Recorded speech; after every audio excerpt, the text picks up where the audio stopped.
Salut les PoE. On continue notre analyse de la nouvelle édition Combattant d'Ixalan et aujourd'hui on s'attaque au rouge.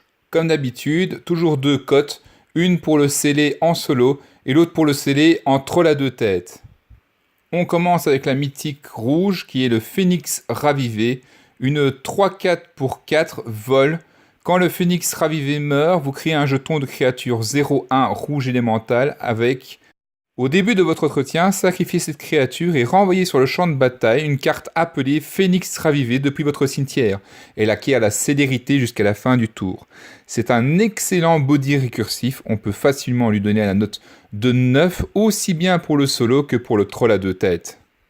Et on commence les rares avec Etali Tempête Primordiale, une 6-6 pour 6, créature ancêtre et dinosaure.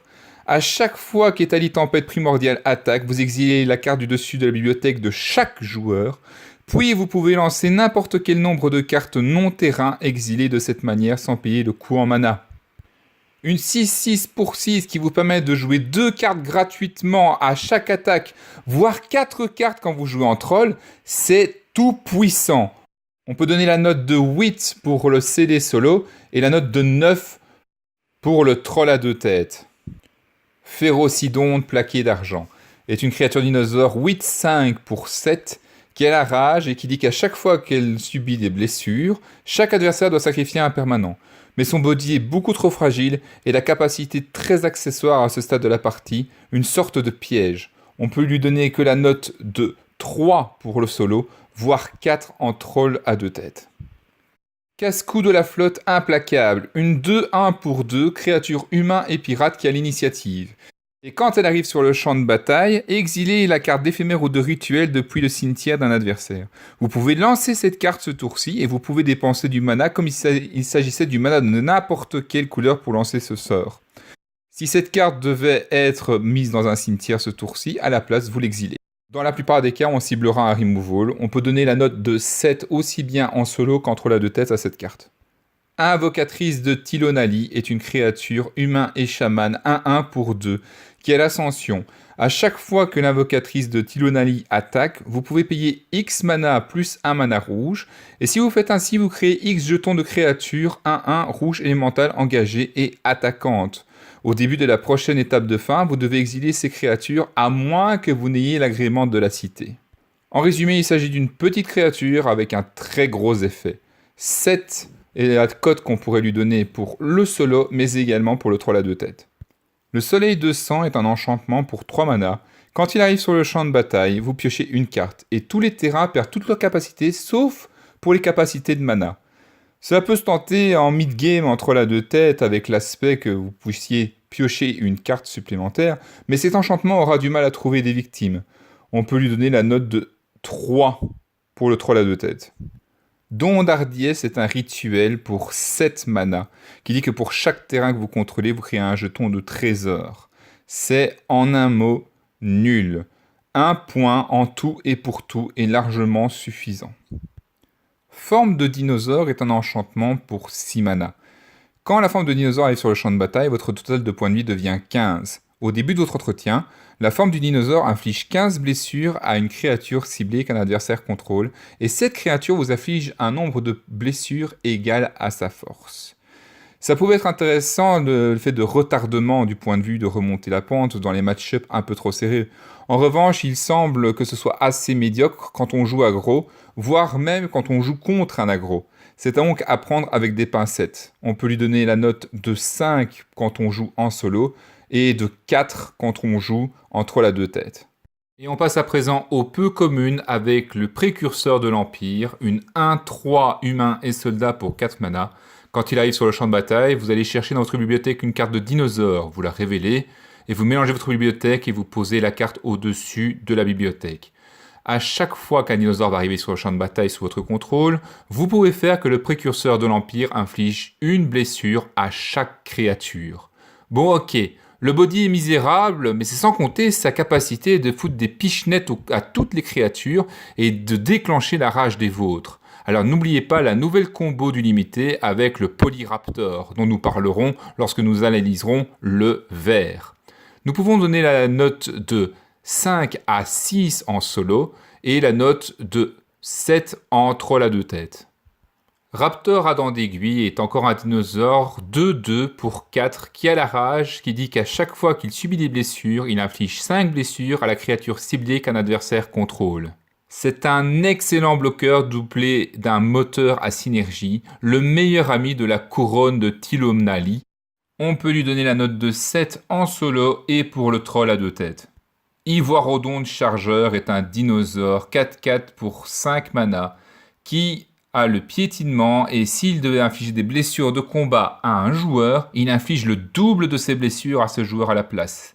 Il a des statistiques honorables et une capacité qui s'associe efficacement avec des tricks de combat. On peut lui donner aisément la note de 6 en solo et en troll à 2 têtes. Ébranleur des fondations est un éphémère pour 3 mana qui donne une blessure à chaque créature sans le vol et vous piochez une carte. C'est du tout bon si on parvient à tuer ne serait-ce qu'une créature, on hésiterait même presque à la rentrer main deck.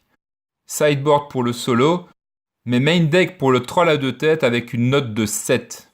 Brétailleur de la flotte des tempêtes, une créature humain et pirate 2-2 pour 2 qui a l'ascension. Le brétailleur de la flotte de la tempête a la double initiative tant que vous avez l'agrément de la cité.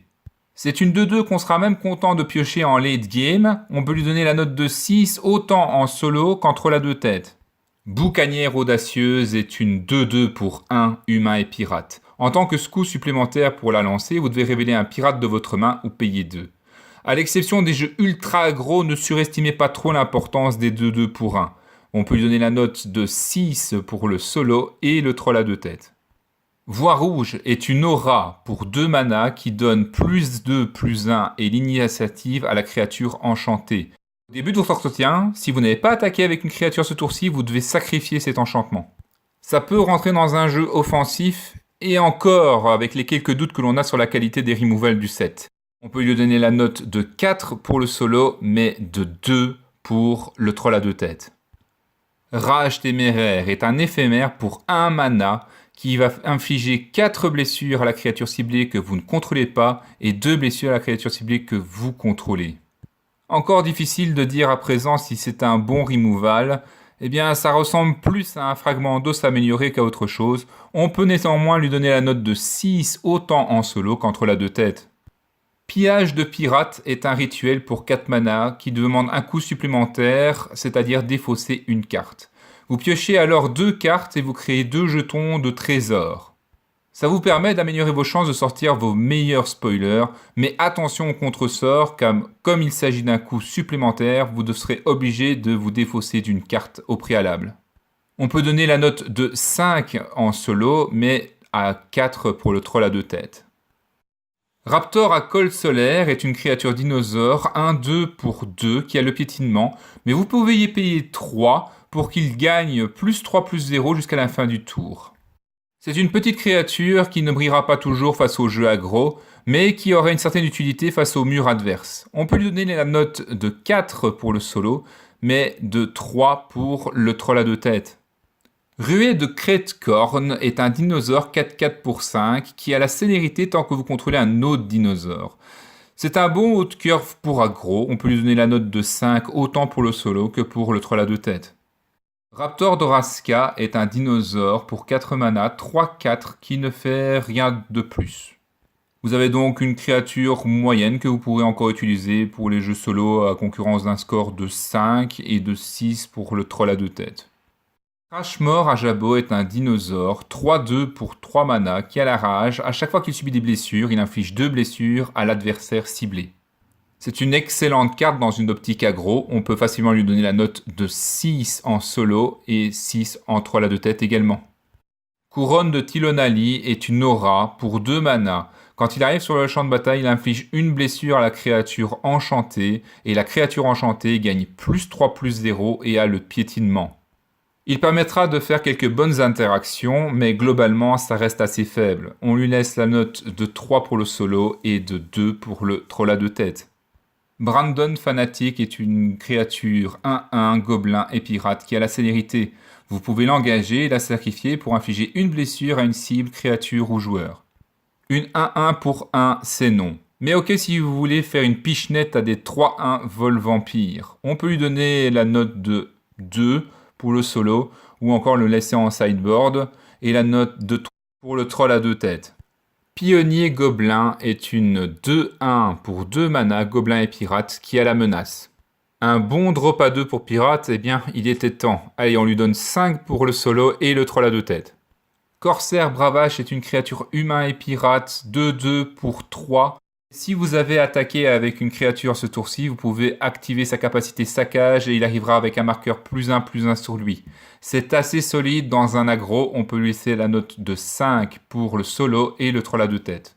Flibustière des Hardis est une créature humain et pirate 3-3 pour 4 qui, quand il arrive sur le champ de bataille, vous donne un trésor. Ça peut passer dans tous les decks qui jouent des grosses cartes ou pour splasher quelques removal ou d'autres spoilers. On va lui donner la note de 5 aussi bien en solo qu'en troll à 2 têtes. Bravade de la Boucanière est un éphémère pour 2 mana qui vous permet de choisir entre 1.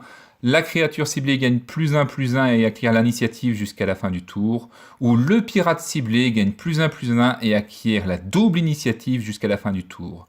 Cela pourrait être la meilleure commune du jeu pirate, avec elle vous pourriez coller facilement 4 à 5 dommages supplémentaires. On va lui donner la note de 6 pour le solo et le troll à 2 têtes.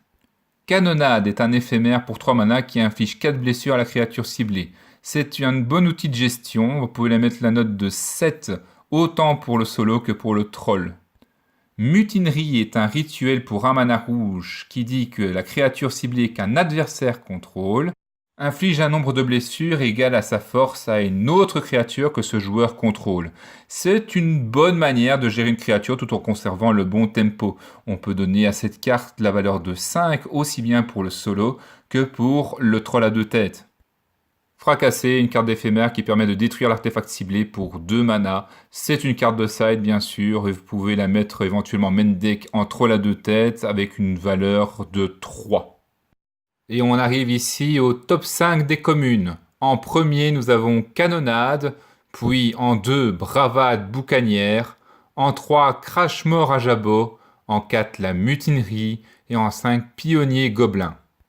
Bravade est peut-être ici une carte un peu surcotée, mais il ne serait pas extraordinaire qu'elle soit l'une des meilleures communes de draft, bien qu'il ne soit pas la question ici puisqu'on est en train d'analyser tout ce qui est pour le sceller. Les 3 dernières communes du top ne sont pas vraiment très impressionnantes et elles ont été mises là assez aléatoirement. La 4-4 pour 5 Est ou le pirate 3-3 Red pour 3 est tout aussi bien. L'ensemble du rouge permet facilement de s'illustrer comme la couleur la plus agressive du set. Et ainsi se termine l'analyse du rouge. J'espère que vous avez eu quelques idées plus intéressantes pour les prochaines constructions de votre deck lors des scellés. On se retrouve la prochaine fois pour l'analyse du vert. D'ici là, amusez-vous bien.